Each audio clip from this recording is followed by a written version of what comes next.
Olá, começamos hoje mais um episódio do SV Talks. Essa história vai te tocar e esse é o objetivo que a gente tem aqui: mostrar para você que a sua dor não é única e que tem muita gente que pode te ajudar. A minha convidada é a Flávia e ela é tão especial, mas tão especial que eu vou pedir para ela se apresentar. Flávia, tudo bem? Tudo ótimo. Obrigado, Sara, pela oportunidade. É um maior prazer estar aqui contigo para trazer um pouco aí de contar um pouco, compartilhar um pouco a minha história.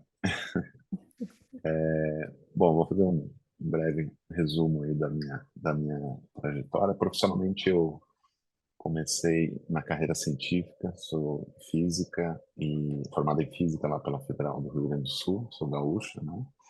E vim para o estado de São Paulo fazer meu mestrado em astrofísica no INPE, no Instituto Nacional de Pesquisas Espaciais.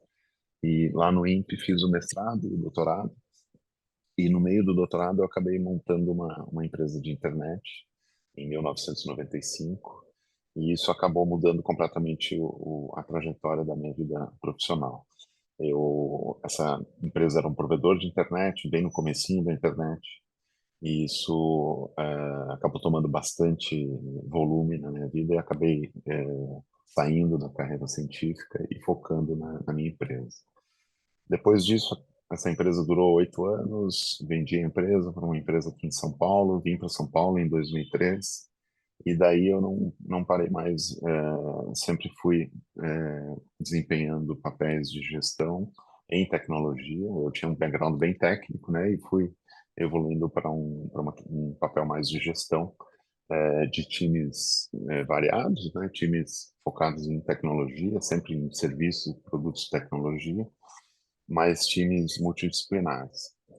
Passei por empresas como o IG, depois a Positivo Informática, e desde 2019 eu estou como a head do Brasil da McAfee, que é uma corporação americana, líder de mercado em segurança digital. E até hoje estou lá. Então, essa é mais ou menos a minha trajetória. São 30 anos em tecnologia, praticamente 29. Muito bem. Eu quero te provocar aqui. Uhum. E eu quero Já te sabia. provocar. Vou começar com uma provocação. E a minha provocação é a seguinte: a imagem que você projeta para o mundo é coerente com o seu verdadeiro eu? Acho que eu conheço essa frase, né? Conhece? Conheço. Para quem não me assistiu em outros lugares, essa eu diria que essa aí é o teaser, é a provocação que eu faço numa palestra que eu tenho apresentado por aí. E eu posso responder com convicção que hoje, sim, essa imagem é coerente com o que eu tenho por dentro. Mas não foi sempre assim. Eu realmente não projetava o que tinha, a expressão da minha identidade não era igual ao que eu sentia por dentro. E foi um processo longo eu diria assim, foi um processo muito bom, muito quase que terapêutico para a alma, né? De descobrir isso e tomar as decisões que eram necessárias para equilibrar ou equalizar o meu interior com o meu exterior. E esse foi o processo de transição de identidade de gênero que eu passei. E quando nasce a Flávia Elizalde? Ela nasceu, eu tenho várias datas, né? Mas, assim, a data oficial, eu diria que foi 4 de maio de 2023, que foi o início do meu processo de transição hormonal, né? Mas a Flávia começou a surgir eu diria, com a pandemia. A pandemia, né, para mim, foi muito transformadora. Acho que muitas pessoas passaram por processos de transformação. E eu acho que ainda muitas teses vão ser escritas sobre o efeito transformador da pandemia na vida das pessoas, né? Cada um se transformou de um jeito. Uns engordaram, outros emagreceram, outros ficaram mais saudáveis, outros ficaram menos saudáveis, outros beberam muito, outros beberam, pararam de beber. E isso é assim, o mínimo de mudanças que a gente vê na parte externa, vamos dizer, mas assim, as mudanças internas, as mudanças na cabeça das pessoas, na mente das pessoas, foi incrível, né? No meu processo, em 2020, começou com um processo de intensificação das terapias, das psicanálises que eu estava fazendo, né? Com várias das coisas do mundo externo que sempre tiram a sua atenção do seu eu, né? Como várias delas foram desligadas na marra, né? Isso fez com que muito tempo sobrasse nos dias, surgiram as possibilidades de você olhar para dentro. Para mim foi muito claro isso. Assim, eu comecei a estudar certas coisas que eu não estudava, eu comecei a me olhar mais, comecei a pensar mais na vida.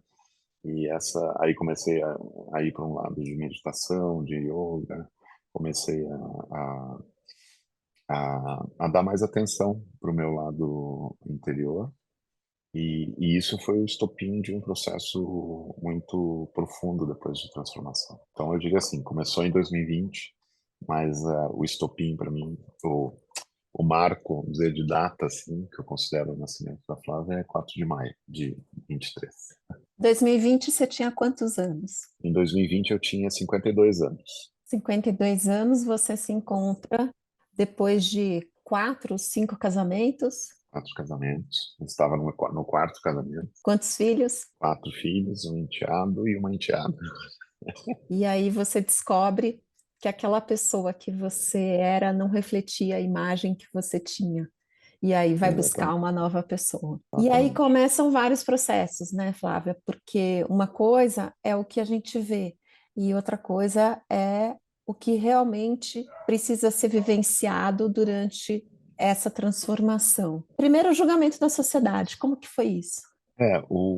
A gente não consegue fazer, ou pelo menos a maior parte das pessoas não consegue fazer assim, eu sumo da sociedade e volto daqui a 3 meses, 6 meses, completamente transformada, né? Então, o processo da metamorfose é um pouco traumático para quem está vendo só um pedacinho, é um pouco chocante, as pessoas não sabem o que está acontecendo, então, principalmente nas fases intermediárias, ninguém entende direito o que você está querendo dizer, né? O que sua, a maneira que você se apresenta quer dizer, né? Então, tem de tudo de reação, né? Tem reações mais agressivas, tem estranhamento, tem muita. Mas até você descobrir o que você vai fazer também é um processo, né? Então, durante muito tempo eu não sabia nem onde eu ia chegar, né? Eu só sabia, olhando em retrospecto, assim, é bastante curioso, né? Você não tem um caminho definido, você só vai caminhando, é que nem uma estrada tortuosa no meio de uma floresta, cheia de coisas no caminho, né? Você só vai caminhando e não sabe o que vai vir, né? E você está caminhando porque algo te diz que é importante caminhar, né? E você vai caminhando, caminhando, caminhando, e aí aparecem coisas, e aí surgem situações que aí você aprende a lidar na hora, né? Então, é isso. É um longo trajeto cheio de situações, muitas imprevisíveis.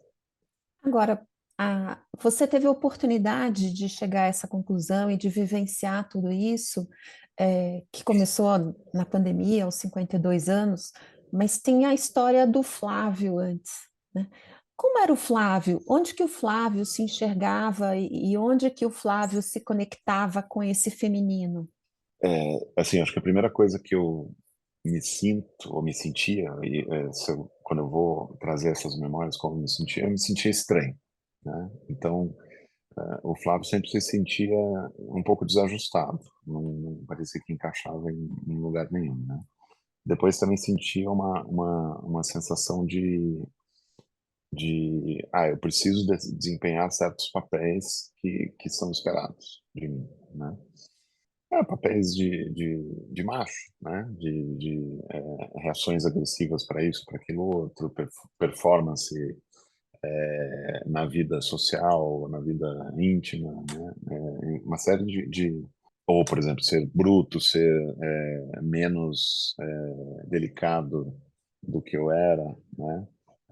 Na parte empresarial, de ter reações e maneiras de gerir mais agressivas. Então, em geral, era isso. Era uma expectativa de mais agressão, uma expectativa de, de um comportamento um pouco mais duro do que eu tinha, né? Por outro lado, eu também me sentia diferente por ser assim. Eu me sentia uma pessoa. Era muito comum eu me denominar assim com alma feminina, sabe? Então, era um homem com alma feminina. Então, eu sentia que isso tinha suas vantagens. Tinha vantagem em me aproximar de pessoas. Eu era até em relacionamentos, né? Até na interação com as mulheres, isso me dava privilégios, né? Para ser mais amigo, para ser mais próximo, então, e aquilo me fazia bem, entendeu? Mas de forma alguma mas era muito eu me sentia envergonhado, me sentia com bastante dificuldade de falar em público, me sentia isso bem nas fases iniciais, por exemplo, da minha carreira, eu tinha isso, eu queria muito ser de bastidor, assim, low profile, né? Mas não combinava com a minha ambição, isso, né? Com a minha vontade de ser diferenciado, de ser. Eu tinha já, por causa até da minha situação familiar, assim, principalmente do meu pai, uma exigência muito, muito forte de performance, de tirar 11 se fosse possível, entendeu? Então eu sempre queria ser a primeira em tudo, né? E isso não combinava com minha fobia de estar com muita gente, de me apresentar, de falar em público e tal. Então eu entendi que eu precisava corrigir, ou de alguma maneira mascarar isso, ou controlar esse monstro interior que me dava pânico de falar em público, por exemplo, né?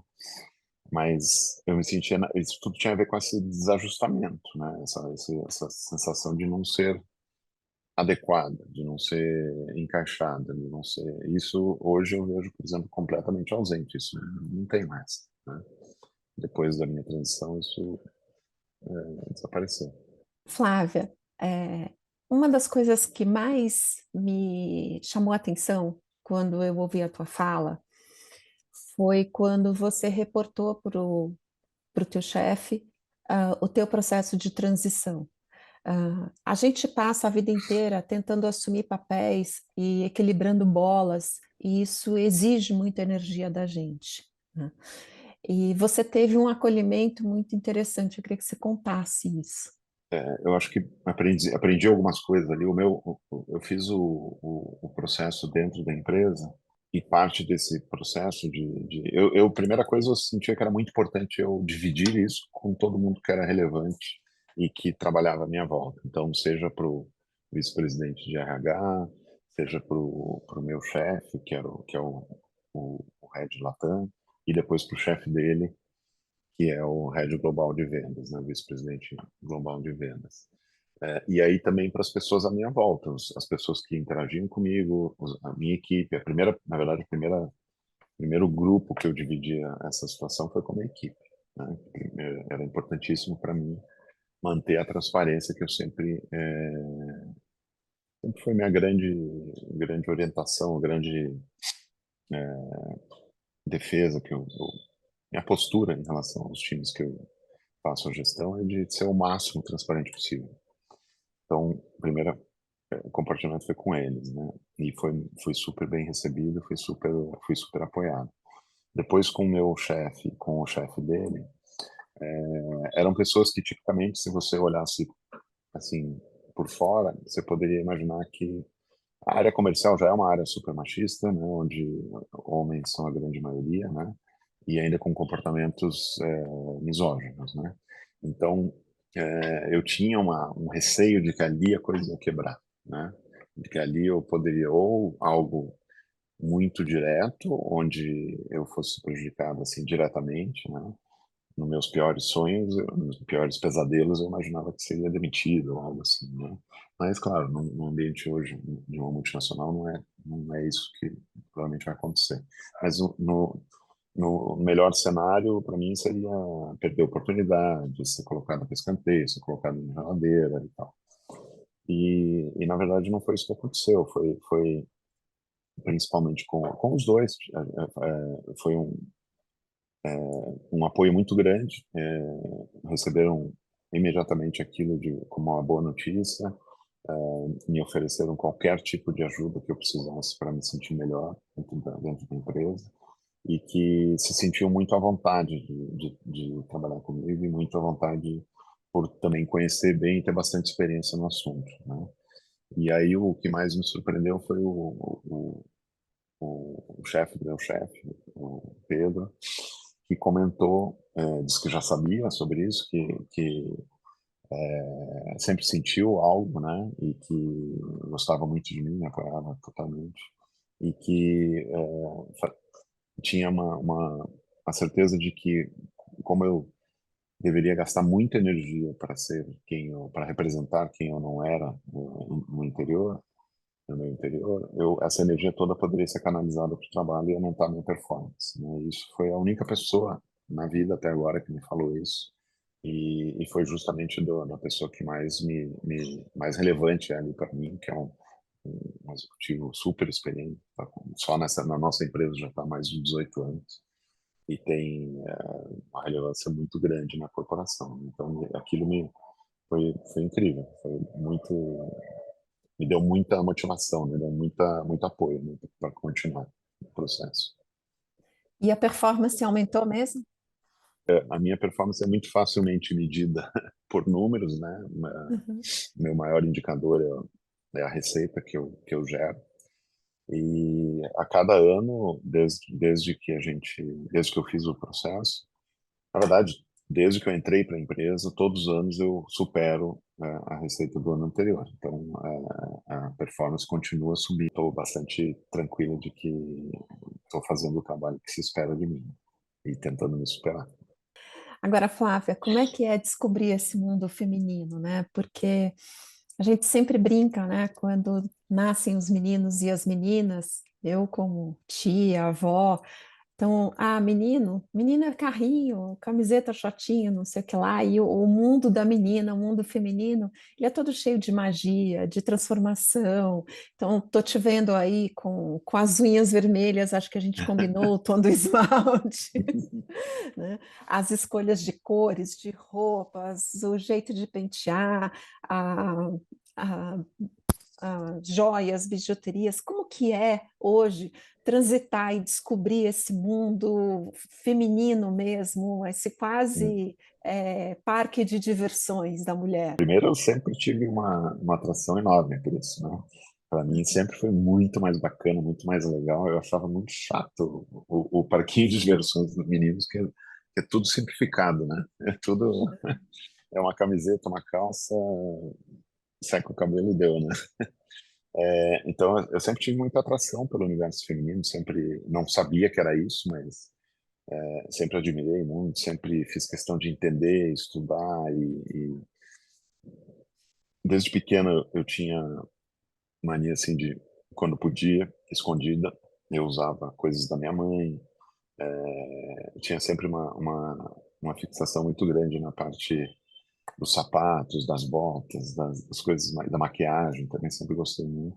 Então esse nunca foi assim algo que eu tinha estranheza, né? Era algo que eu admirava, e também nos meus relacionamentos sempre incentivei bastante. Eu nunca fui daqueles maridos que gostava da mulher basiquinha sem nada, né? Eu sempre queria realmente usar toda, ou que minhas esposas, as pessoas que estavam no relacionamento comigo, usassem o máximo possível desses recursos femininos, digamos, né? Então sempre foi uma coisa que me atraiu, sempre foi algo que eu curtia. Eu achava que era mais assim, na questão homem e mulher, né, de admirar isso como, mas eu também via que eu não era igual aos outros homens nessa parte, né? Muitos não dão muita bola nisso, né? Não dão muita atenção para isso. Ou até quando vinha os amigos falando dessa história de, não, eu prefiro assim, sem nada, né?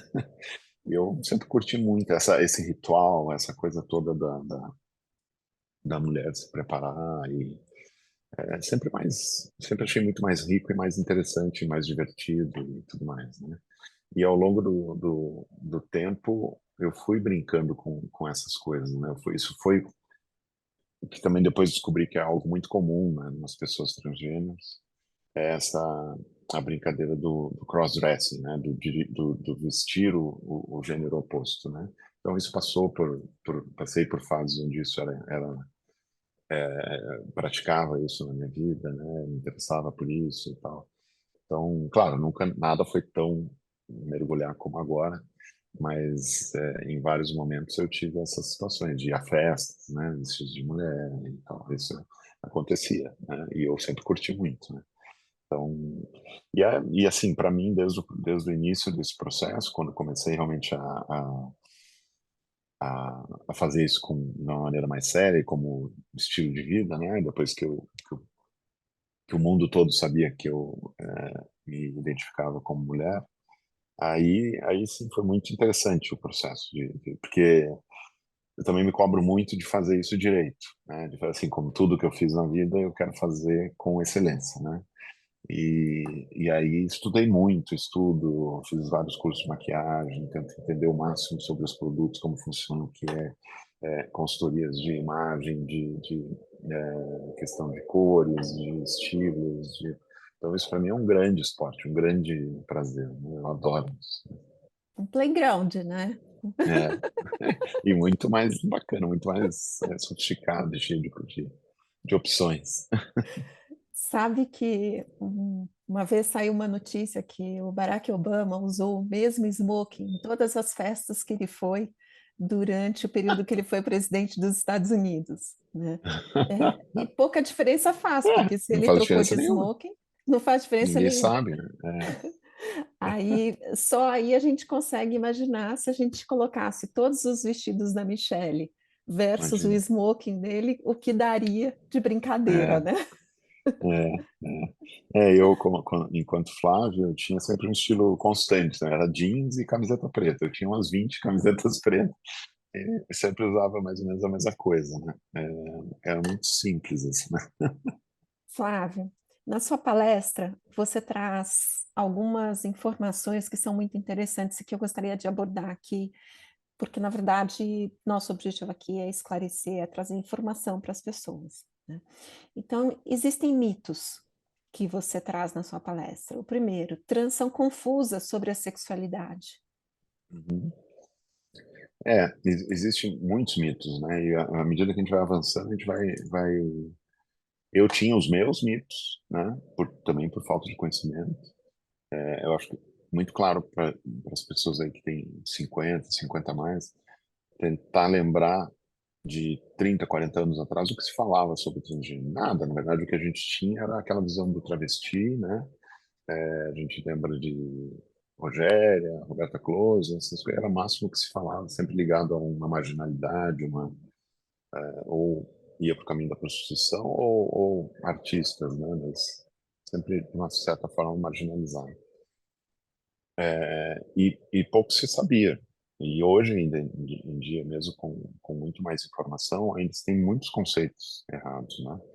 É, e, um, e uma confusão que se faz é isso, a pessoa não sabe direito se é homem ou mulher, não sabe direito qual é a sua sexualidade, se gosta de ter relação com um homem ou com mulher, isso não, eu via também muita gente falando, mas se você quer virar mulher para poder transar com homem, né? Não necessariamente é isso, né? Porque sexualidade realmente é um outro tema, né?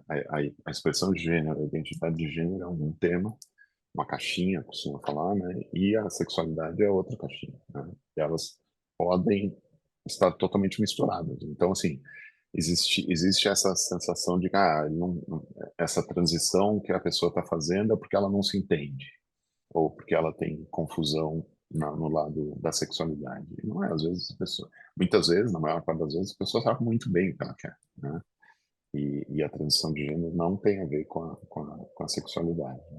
E as pessoas precisam se conhecer muito para começar uma transição, né? Você pensa, você começou a pensar no assunto em 2020 e a É, transição hormonal começou efetivamente em 3 2023. anos depois. 3 anos depois, é um mergulho interno muito forte antes de começar. E talvez seja por isso que você trouxe também que existem raríssimos arrependimentos quando as pessoas fazem transição de gênero, que não é normal ter, porque se prepara bastante para tomar essa decisão, né? Exato, exato. Você trouxe uma outra situação de que as crianças já são percebidas quando elas têm uma tendência para transição de gênero, né? Uhum. Conta um pouco disso. É, isso a gente tem visto. Eu tenho conversado muito com os profissionais. Eu acabei construindo uma rede de apoio. Isso é importante também, uma dica importante para quem está passando por essa situação ou pensa passar por essa situação. Contar com o apoio de profissionais. Eu vejo casos, às vezes, claro, por falta de recursos, mas existe hoje bastante recurso, mesmo gratuitos, né, para as pessoas usarem. É muito arriscado você ir num processo desse sem nenhum apoio profissional, né? Porque tem uma parte toda hormonal, tem a parte psicológica e tudo mais, né? Mas quando eu converso com as pessoas, com os profissionais de saúde, principalmente, que são ligados às questões transgênero, existem grupos no Brasil. O Brasil é até bastante pioneiro nisso. Existem grupos muito fortes aqui no Brasil, muito renomados, que são especializados em transição de gênero para crianças e adolescentes, né? A ideia toda desse conceito é fazer essa transição antes da adolescência, porque a adolescência é um período onde tudo se transforma, né? O corpo se transforma, a parte hormonal toda se transforma, e é muito o que eu tenho visto que esses profissionais falam, ali pelo entre 4, 5, 6 anos, é bem visível essa preferência ou na verdade, essa identidade de gênero. E hoje a gente vê casos de crianças é, exercendo essa identidade de gênero com naturalidade, né? Depende muito dos pais, depende muito de onde essa pessoa vive, de quais são os ambientes sociais que ela está. Mas tem surgido, né? Bem recentemente conversei com uma colega, uma amiga do ambiente corporativo, e ela falou: eu tenho uma vizinha e ela está com 4, 5 anos, a filha de uma vizinha, e ela nasceu menino, mas ela completamente menina já, e os pais entenderam isso e estão fazendo e todo mundo em volta respeita a identidade de gênero dela como uma mulher, né? Então e é muito natural. O que aconteceu nos casos nossos, como o meu, por exemplo, é que é não natural, né? O não natural é que eu fui forçada e doutrinada a desempenhar o papel masculino que não estava lá dentro, não estava definido na minha mente, né? E é interessante que aí o que acontece nesses casos, e isso já tem dezenas, centenas de casos sendo feitos, é que eles bloqueiam o processo da puberdade, então bloqueiam o aparecimento. Imagina num menino que tem identidade de gênero feminina, eles já evitam na puberdade o aparecimento de todos os fatores secundários masculinos, né? Então, desenvolvimento dos testículos, desenvolvimento do aparelho genital todo, né? Os pelos, a barba, a mudança de voz, a mudança de rosto, a mudança óssea, né? Que existe, né? Por exemplo, o ossinho aqui, né? Imagina que você evita isso e só depois acredito eu que é 16, 17, 18 anos, acho que é só depois dos 18, que aí sim começa o processo de hormonização, né? De usar os hormônios cruzados, que eles chamam. Então aí começa o hormônio feminino para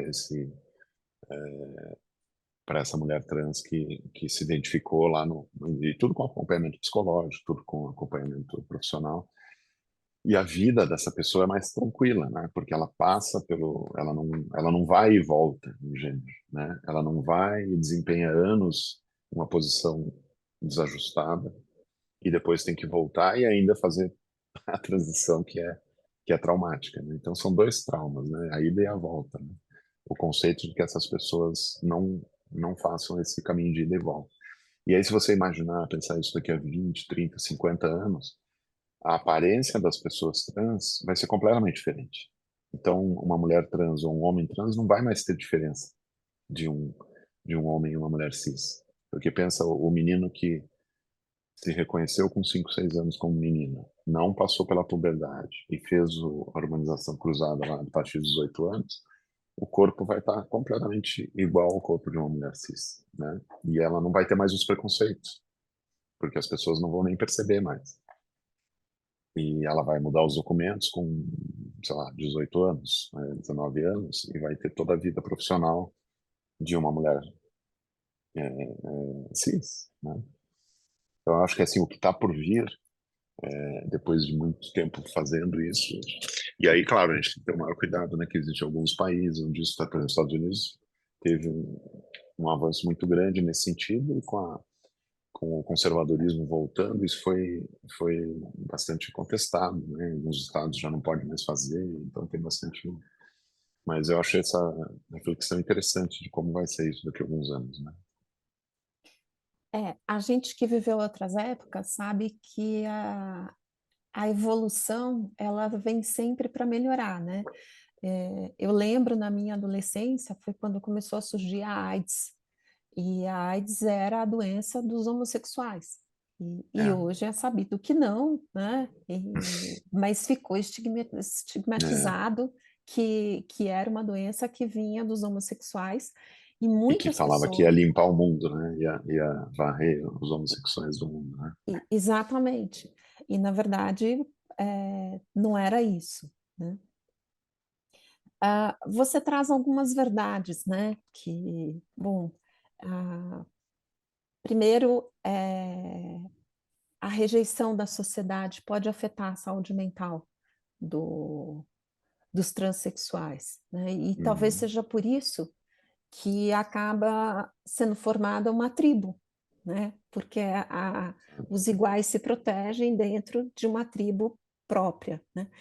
Como você entende, porque o que eu te conheço, né, Flávia, você teve uma aceitação maior, né? Você já tinha uma posição privilegiada profissional, você conseguiu manter essa posição profissional, você tem uma rede de apoio, a família que te acolhe, tua parceira que te acolhe, teus filhos que aceitaram isso com tranquilidade, mas isso não é uma normalidade no geral, né? De Como forma você alguma, né? vê essas mulheres sendo afetadas nesse processo da transição, quando não tem o apoio da sociedade, não tem o apoio da família, não tem esse acolhimento? Essa questão que eu falo aí da saúde mental tem muito a ver com isso. A não aceitação leva as pessoas a um conflito interno. Você imagina quantas pessoas passam por processos, por tentativas de enfrentar esse processo e desistem, né? E voltam alguns passos atrás por influência da sociedade, dos familiares, do trabalho. Então, isso deixa um nível de frustração quando o que tem dentro de você não é igual ao que está sendo externado. Isso gera um desconforto muito grande, né? E esses altos índices de suicídio, de depressão, de doenças mentais mesmo, né? Das pessoas trans tem a ver com isso, obviamente. Não tem, assim, se a sociedade recebesse com naturalidade, recebesse bem, isso fosse uma coisa que é incentivada e tudo mais, a gente tiraria uma boa parte dessas neuroses, né? Com certeza. E eu tenho eu tenho bastante ciência de que a situação que aconteceu comigo é bastante rara, digamos, né? Então, em muitos momentos eu tenho conversado com pessoas que estão pré-transição e as situações são das mais variadas. Assim como eu usei a conversa com pessoas que já tinham feito a transição para me inspirar, para entender, para também entender.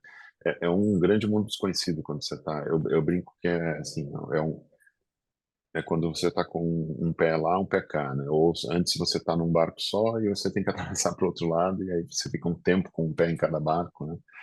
Essa situação é bem complicada e muito cheia de incerteza. Então, quando você conversa com pessoas que já atravessaram aquilo, você acaba se preparando melhor, né? E eu tenho procurado fazer isso também. Quando eu converso com pessoas que estão pré-transição, eu vejo quantos são os casos de pessoas que têm dificuldades muito grandes, né? E que provavelmente não vão atravessar, que não vão superar, né? Então, assim, acho que tive bastante sorte na configuração toda, mas claro que não foi assim, livre de tempestades ou livre de situações complexas, né?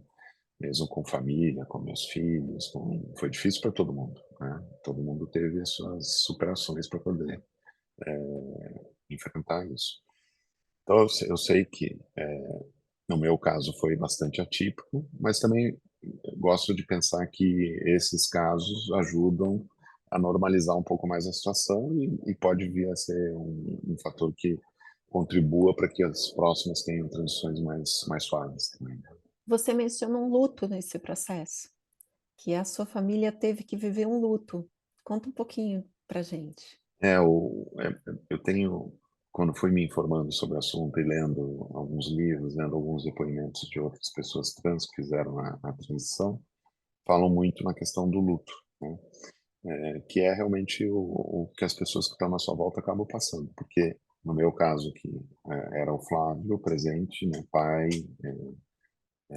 companheiro, ex-marido, tinha toda a sua posição na sociedade e apesar de que a mente está lá dentro é mais ou menos a mesma, eu diria que é praticamente a mesma, mas para as pessoas na sua volta, o Flávio deixa de existir. Então é basicamente o falecimento do Flávio como ele era, né? E por mais que as ideias estejam aqui ainda, a maneira de ser, a maneira de se comportar, e muitas das coisas estão ainda presentes aqui, a percepção de quem está em volta é de que o Flávio foi embora e não voltou mais, né? E isso gera e acho que outra coisa que é muito parecida com o luto é de que é, é involuntária para quem está vivendo, né? Ninguém escolheu passar por aquilo, a não ser eu, né? Então todas as pessoas à minha volta tiveram que lidar com a minha transição, querendo ou não, né? Então o luto tem isso também, né? Quando a pessoa morre, as pessoas na sua volta não queriam que isso acontecesse, né? Então acabam tendo que enfrentar essa situação. E a gente vê as fases, né? As fases muito parecidas quando você estuda aí um pouco em psicologia, né, essa questão do luto, né, a revolta lá, a negação, a raiva de que aquilo aconteceu, pô, mas por que aconteceu isso com meu pai, com meu filho, eu não queria isso, né, com o meu companheiro, eu não queria, eu não gosto, não quero, aí depois o sofrimento, né, a depressão, e aí depois começa finalmente aquilo a passar e vai, olha, é diferente, mas dá para viver com isso. E aí depois começa a curtir, né, algumas coisas também, né? Então, tem coisas que começam a ficar divertidas, né, de ter. E a gente fala muito, os, as pessoas trans falam muito dessa coisa de que a mente é a mesma, né? O Flávio está aqui dentro mesmo, né, com os mesmos pensamentos. E eu tenho bastante convicção disso, mas questões mesmo emocionais, a sua mente é um pouco diferente. Não tem é igual, mas não é igual. É o mesmo, mas não é o mesmo, né? É igual, mas é diferente, porque as emoções são diferentes. O perfil hormonal define as suas emoções. E isso é interessante, né? Isso foi uma grande. Eu sabia que podia acontecer, já tinha lido, mas quando você vive é completamente diferente, né? Então, o jeito que você vê o mundo, o jeito que você reage, o jeito que você sente, o jeito que você trata você mesmo e os outros acaba mudando. Então, é igual, mas é diferente. Mas o coração é o mesmo. E você não deixa de amar as pessoas porque era o Exato, Flávio e virou a Flávia. E exato. aí você também teve uma situação atípica, porque você tinha um relacionamento com o Flávio e a sua parceira continua com a Flávia. Exato. Isso é também outra grande sorte que eu tive e, e é mérito nosso, né, de ter conseguido atravessar isso, mas é muito raro essa situação. A gente, pelo que eu tenho lido, assim, mais de 85, 90% dos relacionamentos se quebram com uma transição de gênero. Porque é bem compreensível isso, né? Se você está num relacionamento, seja um casamento de 30, 40 anos, um casamento de 10 anos, ou um casamento de 5, ou um recém-namorados e tal, você se apaixonou e fez todo o interesse, por uma visão, por uma outra pessoa, né? Então, no meu caso com a Clau, ela se apaixonou e se envolveu pelo Flávio, que tinha uma expressão, uma aparência, questões totalmente diferentes da Flávia, né? E isso foi muito sofrido, óbvio, né? Acho que qualquer mulher consegue imaginar como é a sensação de ter o seu companheiro de alguns anos totalmente transformado, né? E virar uma mulher. Deve ser algo, assim, muito pesadelo para muitas pessoas, né? E para muitas, para a grande maioria, é uma ruptura irreparável, né? E para ela não foi diferente, foi muito difícil, gerou toda a experiência do luto, a parte da depressão foi muito difícil de superar, né? Teve um acompanhamento psicológico, psiquiátrico, medicação e tudo mais. E depois de uns 2 anos, assim, basicamente, dessa transformação e tudo, a gente começou a curtir mais essa sensação. Imagina, é uma pessoa que nunca sonhou, nunca teve pretensão de ser lésbica, né? E agora ela tem uma mulher como companheira. Então é muito cheio de desafios, né? E, e aí levou um bom tempo até isso ficar algo gostoso, leve, divertido, entendeu? Que é coisa de 6 meses para cá. Pensa que a gente está enfrentando isso desde 2021, digamos, e, e só agora começa a ficar algo mais estável e gostoso, né? Mas isso ajuda muito a pessoa trans também, porque de todas as escolhas que tem que fazer, de todos os processos das pontes que tem que atravessar, tomar voluntariamente a decisão de que vai ficar solitária é complexo também, né? Isso, então eu vejo muito essa em muitos casos que eu conversei, é o fator relevante, é o fator, olha, eu me sinto, eu estou muito clara sobre minha identidade de gênero, mas vou manter escondido ainda porque eu não quero ficar sozinha, eu não quero viver o resto da vida sem as pessoas da minha volta, né? Então imagina essa decisão. É bastante complexo. E, de repente, na mesma família, duas pessoas fizeram decisões por caminhos diferentes de alteração da sexualidade, né? É complexo, é bastante É muito complexo complexo, né? e bastante sensível aí. Uhum. Isso no Brasil, ah, também voltando lá para a sua palestra, você trouxe números muito importantes para a gente, né? Porque a gente começa a perceber quantas pessoas vivem se protegendo daquilo que elas realmente são.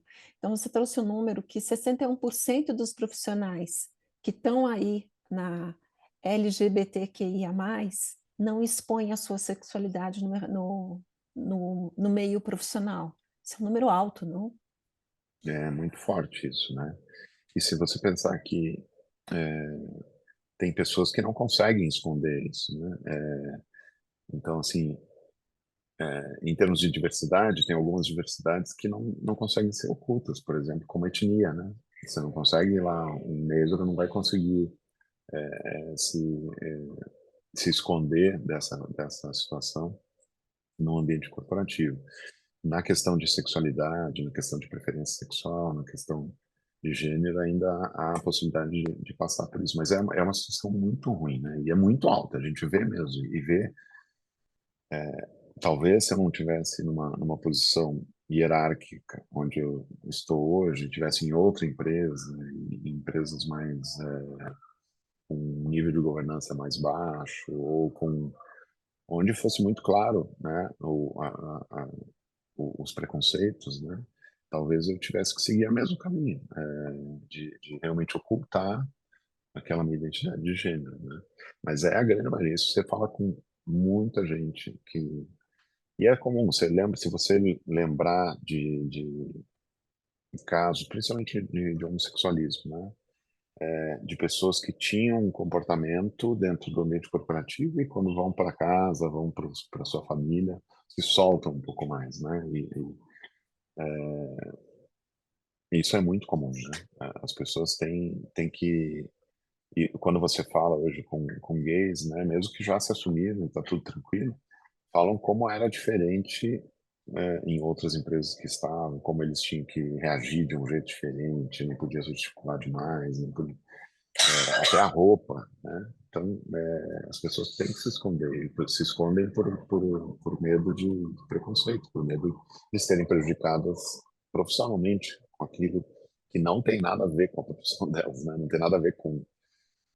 Isso não deveria nem ser cogitado, né? Quer dizer, o que que tem a ver minhas preferências, minha identidade de gênero, o que que tem a ver que eu sou uma das letrinhas lá do LGBT? O que tem a ver isso com o meu desempenho profissional? Zero, né?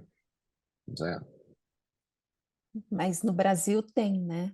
Tem. E tem, e o Brasil mata muito. É. Esses números são assim assustadores, né? Quando a gente, e basta você ligar acompanhar aí o noticiário na TV, outros meios, todos os dias, todos os dias tem um caso desse. Tem ou gays que foram agredidos, ou mulheres foram. Você vê o caso aí do presidente da Argentina, agora acabou de aparecer. Né? A mulher mostrou as fotos com o hematomas. Imagina, né? E no caso dos transexuais é terrível no Brasil, né? É um número absurdo. A gente é o país que mais mata, mesmo com subnotificação, provavelmente, né? É o país que mais mata há muitos anos. Eu já ouvi na minha palestra, eu até mencionei 4 anos, mas parece que faz uns 13 anos que a gente é o primeiro nessa categoria, é a medalha de ouro nesse esporte terrível, né? Nessa coisa grotesca, né? E a gente também aqui, eu me sinto privilegiado de estar. Eu falo muito que eu estou numa bolha, né? São Paulo é uma bolha, né? Dentro da América Latina inteira. Então, quando você ouve isso em outros lugares, às vezes até em bairros, você já sente mais preconceito em bairros diferentes dentro de São Paulo. Agora, você vai para o interior, o nível de para outras regiões do país, né? Já fui em alguns momentos.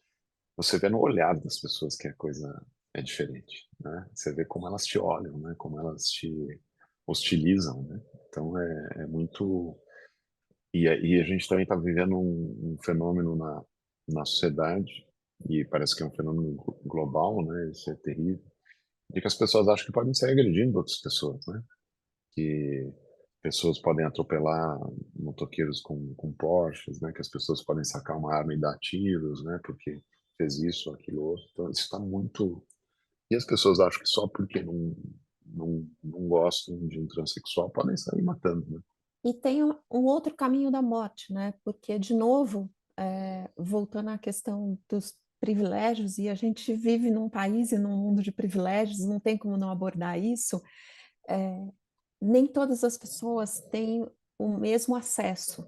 Então, a gente também escuta muitas histórias de pessoas passando por tratamentos alternativos, fazendo tratamentos em casa, fazendo tratamentos com drogas que não são adequadas, cirurgias com profissionais que não são adequados, em lugares indevidos, e morrendo através desses tratamentos. Então, tem a morte do assassinato, Uhum. mas tem também a morte através do processo, né? Exato.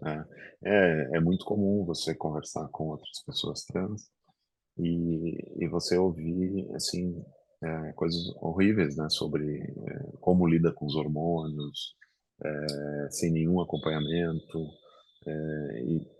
e, aí você tem uma série de coisas. Você lembra como era mais, se olhar uns anos para trás, né, as pessoas se injetando com silicone, fazendo transformações no corpo, assim, totalmente sem acompanhamento, né? Isso é extremamente arriscado, extremamente prejudicial, né? As cirurgias, então, nem se fala, né? A gente tem assim, é privilegiado no Brasil de ter bastante apoio, existe bastante recurso, claro que são difíceis, às vezes tem gente que tem que esperar anos numa fila para poder ter um serviço desse, mas temos a possibilidade. E o outro lado, o lado legal também, né? O lado da questão da adequação, da retificação de certidão, de documentação e tudo isso é uma coisa que a gente também tem um privilégio no Brasil, se é possível, já só de ser possível já é uma coisa boa, né? E a gente tem até entidades que fazem isso de maneira assistencial, que podem Você pode chegar lá e fazer o seu processo de troca de nome, a sua documentação. E isso pode parecer uma coisa, até eu digo assim, eu não dava o devido valor que eu dou agora, né? Porque quando você está iniciando a transição, tem tanta coisa que você quer arrumar, você pensa, não tem problema se o meu documento ficar com o nome morto, né? Com o nome que não me representa mais. Mas depois isso vai ficando pesado de carregar, né? E passa por coisas muito bobas, como você ir num prédio, que no Brasil, em qualquer prédio que você vai, você tem que se identificar para entrar, né? E você vai a trabalho numa reunião e você vai apresentar um documento que não tem nada a ver com você. E aí já gera estranheza, já gera aquela coisa, né? Então começa a ser uma coisa que vai martelando a sua rotina, o seu dia a dia, né? E aí quando você vê a sua certidão, para mim a sensação que eu tive quando eu vi a minha certidão com gênero feminino é algo indescritível, né? É algo muito, muito gera uma satisfação muito grande, né? Então, assim, é importante reconhecer que no Brasil existe essa possibilidade, isso já é um grande avanço. É importante também reconhecer que existem maneiras de fazer isso sem custo e é importante também divulgar isso sempre que possível para que essas pessoas possam fazer. Então, ter todos esses profissionais em volta e usar as coisas, fazer de maneira bem estruturada e protegendo a sua saúde, eu acho que é muito importante. Eu tinha também como grande balizador era assim, eu vou até onde a minha saúde não for afetada. Se eu tiver que tomar qualquer opção, qualquer decisão que sacrifique a minha saúde, essa eu não vou tomar, essa eu não vou em frente, né? Então, fiquei bem satisfeito em ver que você consegue fazer isso, fazer um processo de transição, preservando a sua saúde. Flávia, e como é que passa por tudo isso? Qual é a receita para. Porque a jornada é dura, são muitos desafios, muitos obstáculos para alcançar a tão desejada transição e você só está no meio do caminho, a gente sabe disso, ainda tem muito processo, né? Passou-se um ano, eu sei que foi outro dia que você conseguiu a sua certidão de nascimento da Flávia, né? Né? E ainda tem muito por vir. Qual é a receita para conseguir passar por isso? Acho que o principal ponto é se conhecer, né? Acho que tudo começa por dedique um bom tempo olhando para dentro de você, né? Então, se entenda melhor. Então, uma análise interior é super importante. E depois disso, é muito importante você se colocar em primeiro lugar, se priorizar, né? Acho que essas duas coisas são cruciais para você poder tomar as decisões de que você vai fazer aquele processo, né? Aí, depois disso, acho que a grande receita é resiliência, né? Ter muito claro de que você vai, um passinho de cada vez. Eu sei que é super clichê assim, mas é uma comparação com a maratona, né? Nunca fiz a maratona, mas fiz várias meias maratonas, e você é maratonista, né? Sabe muito bem, né? Todas elas começam com um passo só, né? E todas, quando você começa, fala, faltam 42 quilômetros, e não é fácil fazer 42 quilômetros, né? Então, assim, resiliência é super importante. Claro que aí tem as coisas que não são só interiores. Se você puder contar com pessoas para te apoiar, família, companheiros, esposos, maridos, isso vai ajudar muito. Mas também, se estiver sozinha na jornada, também dá para fazer, né? Então,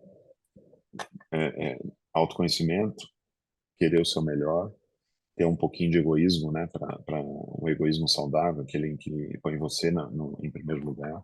Porque se você não for completa, não for feliz, você também não vai ajudar ninguém à sua volta, não vai ser um bom companheiro, não vai ser um bom pai, uma boa mãe. Então, sempre é muito importante essa fase inicial onde você se conhece e se dá privilégio a você mesmo, né?